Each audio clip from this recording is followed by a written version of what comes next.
Welcome back to World Crisis Radio. In the course of the British parliamentary debates about the endless war, this doomed effort in Afghanistan, the graveyard of empires and of many good people who should not have died there, be they British, Russians, U.S., NATO, Canada, and so forth. One of the things that's brought up is we're told that the reason for Afghanistan is that it's a staging area for Al-Qaeda. Naturally, Al-Qaeda is the CIA Arab Legion, founded by Robert Gates, the current head of the Pentagon, and set up really in the Carter administration and then into the Reagan administration. This was the policy at the time. It has not changed. But if you're concerned about, if you really argue that any failed state with Islamic population could become a staging area for terrorism, then what about Somalia? Somalia is a very large country, lots of population, very much a failed state, more so than Afghanistan, and there's no push to occupy them too, is there? If anything, to use piracy by Somalia as a means of militarizing the waters around there as a prelude to interfering with Chinese naval traffic. But if you really think that every Islamic country that happens to be a failed state or has been made into a failed state by the Anglo-Americans through their economic warfare, in particular, Somalia collapsed during the period of the economic sanctions associated with the first Gulf War. That was the end of the Siad Barre regime in Somalia. Well, then you'd have to invade Somalia too, and they don't seem to want to do that. They rather used Ethiopia. They played Ethiopia against Somalia to exacerbate the conditions in both of these places. So I think that's the story on the foreign front. Now, in terms of domestic economics, I want to recommend this very good website, the Black Agenda Report, and their Black Agenda Radio that goes with it. Look at Obama's betrayals on the domestic economic agenda. This is very, very significant. Obama gave lip service to a series of economic measures. For example, the cram down, meaning that because of these exorbitant interest rates that are built into adjustable rate mortgages, how do you free people, or how might you free people who have been enticed and trapped into adjustable rate mortgages that then close on them like the jaws of a bear trap, and then the interest rates begin to go into the stratosphere because they are governed by some foreign monetary exchange like London Interbank Offered Rate, LIBOR. Well, that's the cram down, and Senator Durbin went through the motions of trying to assemble a majority in the Senate to get the cram down passed. The cram down would allow federal judges to reduce the interest rates on existing mortgages and also reduce the principal.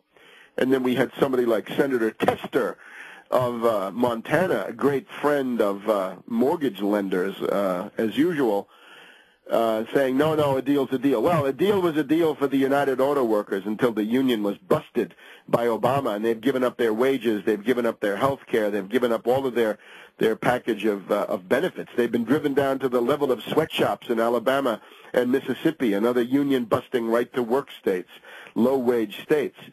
So a deal's a deal unless you're under attack by the Obama regime.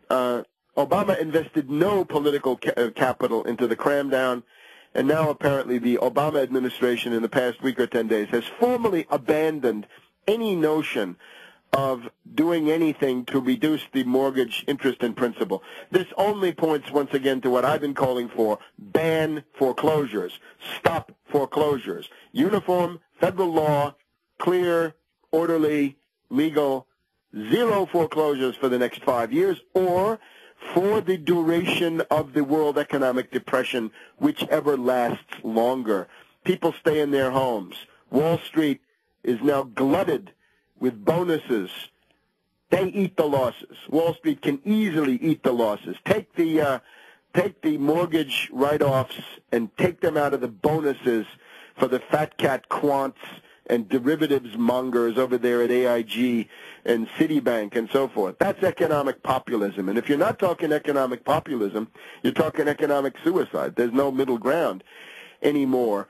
You've also got, what was done to the automobile industry, cynically driving them into bankruptcy. Look at all those empty dealerships around America. Look at all those big paved lots that used to be full of cars that have now turned into people that are trying to eke out a miserable existence as used car dealers, and we have that all across the country. Glenn Ford, writing in the Black Agenda Radio and Black Agenda Report, calls attention to the card check issue. Now, I'm in favor of the card check. The card check is simply an attempt to redress the balance, to restore some viability to the trade union movement after 40 years of reactionary Republican attacks. Above all, stupid Reagan busting the Air Traffic Controllers Union, leading to a generalized rout and defeat of the U.S. labor movement, meaning the destruction of that power that they had accumulated under the 40 years of the New Deal, let's say from about 1933 until 1973. By the time Reagan came around about 10 years after that, he busted that union. You can say, yeah, but those unions are evil. Well, they may be, but management is evil too. So the entire U.S. system, if you look at the separation of powers and the way the government works, is based on the idea of taking conflicts and institutionalizing them so that both sides cancel each other's evil elements out, and the result is something viable. So I would support anything that's going to increase the viability of the trade union movement. And card check, why not? If a majority of the people in the company check a card, why do you then have to have an election under the corrupt and employee and boss-controlled National Labor Relations Board? And this is what Glenn Ford writes about.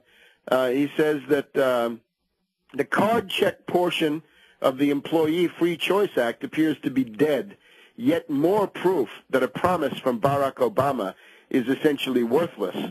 The word transformational, writes Glenn Ford, should be purged from any discussion of the Obama presidency, as should any positive comparison between Obama and Franklin Delano Roosevelt. Absolutely correct. If FDR's presidency can be summed up in a few words, it was a period in which the power of the labor movement was greatly enhanced in effective partnership with the man in the White House, while a safety net was established that allowed working people the security to exercise those new powers. That is why the reactionary Republicans, the pro-fascists, the Mussolini lovers, the Tojo lovers, and the Hitler lovers were all such raving Roosevelt haters. Obama seeks something different, an accommodation that leaves labor at an extreme disadvantage with vastly increased powers of finance capital. Back in a minute.